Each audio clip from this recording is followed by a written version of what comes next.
Good morning to my lecturer, Madam Mona, and my fellow friends. Today, my group would like to present about mini project. These are my group members. Thank you, Magdalene. My name is Chai Junyu and my matrix number is 01TTT22F1045. Now, let's start with question 1. For question 1, we need to write a simple C++ program that insert a list of data into stack S as shown in the following figure. At the end of program, show the pop operations to remove all elements from the stack.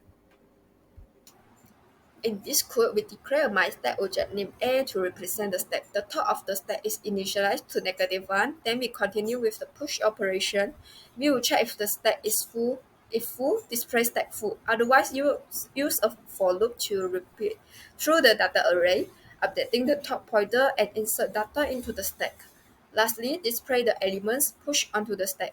For put operation, check the stack is empty or not. If empty, display stack empty. Otherwise, using a while loop to continue put elements by displaying a.s at the top and decrementing the top pointer at the top until the stack is empty. And this is the output for question 1. Next, for question 2, write a simple C++ program that insert a list of data into queue. It's shown in following figure. At the end of program, show the queue operations to remove all elements from the queue. For the answer, first of all, define a struct named queue representing a queue with members front, rear, and queue. For the enqueue operations, add the elements to the queue using a for loop. The data array contains elements P, U, and O. We insert each element into the queue, updating the rear pointer and display the enqueue elements. The dequeue operation removes the elements from the queue. We check if the queue is empty using real equal to 0. If not, we dequeue elements using a while loop, updating the front pointer and display each dequeue element. This is the output for question 2. Thank you, Chai Junyu. My name is Magdalene Steven, and my metric number is 01DDT22F1114. Today, I would like to explain about question 3. Write a C++ program to show implementation of binary search tree using linked list. The program must include all the operation in binary search tree, including creating BST, inserting item into BST, count item in BST, deleting item from BST, and traversal of BST. My name is Magdalene Steven and my metric number is 01DDT22F1114. Now let us go into the answer. To create a binary search tree, first we need to create a node. So the coding to create a node is struct node integer number, node left and node right. Next, creating binary search tree. So this is the coding to create binary search tree. As we know, the binary search tree is empty because left and right node is null. Then inserting item into binary search tree. So this is the coding to insert item into binary search tree. As you see here, if the root is null, it will return to create node value. If the value should be inserted in the left side, it will be inserted to left side. Else, the value should be inserted in the right side, it will be inserted in the right side.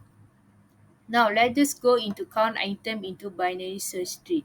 So this is the coding for count item in binary search tree. As you see here, if the root is null, it will return to 0, or it will return 1 plus count nodes for left root and right root. Next, this is the node finding main node root. While root left is not null, root equals to root left and then return root. Now let us go into deleting item from binary search tree. As you see here, if the root is null, it will return the root. If value in the right side should be deleted, and the value in the right side will be deleted. And same goes to left root. Else if root left equals to null, Not temporary equals to root right. Delete root and it will return to temporary. Else if the right root is null and not temporary equals to left root, and the root will be deleted and return to temporary. Note temporary equals to find mean root right. Root number equals to temporary number. Root right equals to delete not root right temporary number and return root. Now let us look into traversal of binary search tree. As you see here, this is the coding for binary search tree. For in-order traversal, it starts from left root, root, and then right root. For pre-order traversal, it starts from root, left root, and then right root. For post-order traversal, it starts from left root, right root, and then root. Next, this is the coding for destroying tree. As you see here, if the root is not null, left and right root will be destroyed, and root will be deleted, and the root will become null. Then, this is the coding to enter root. As you see here, 7 elements are entered in the root.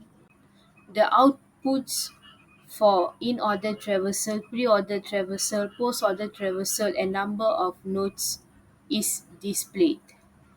Now, let us go into the coding for inputting element that needed to be deleted. As you see here, the cout is please give the element to be deleted.